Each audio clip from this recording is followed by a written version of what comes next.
Zeybek misin, zeybek donu giyecek efendim? Katil misin, tatlı cana kıyacak efendim? Katil misin, tatlı cana kıyacak efendim? Cahil misin, el sözüne uyacak efendim? Uç gibi meydanlarda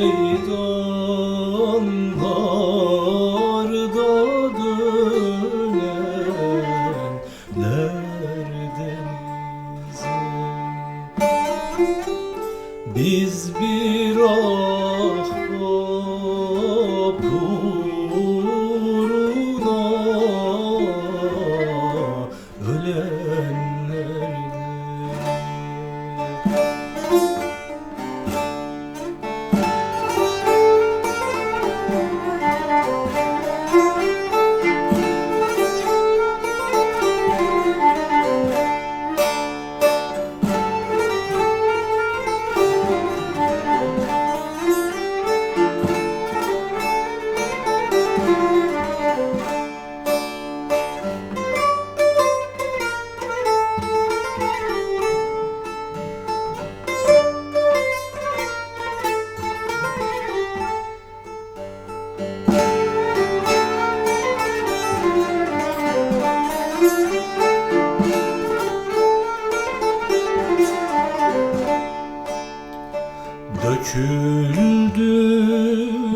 Döküldüm aşrafamın kalayı efendim,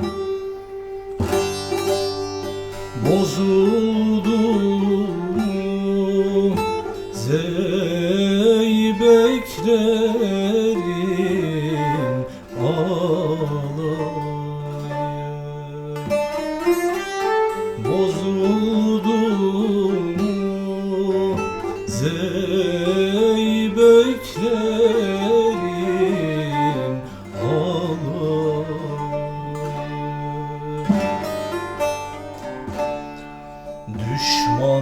Düşmanları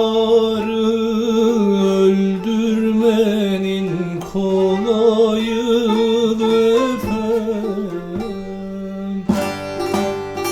koç gibi meydanlarda dönenler denize. Biz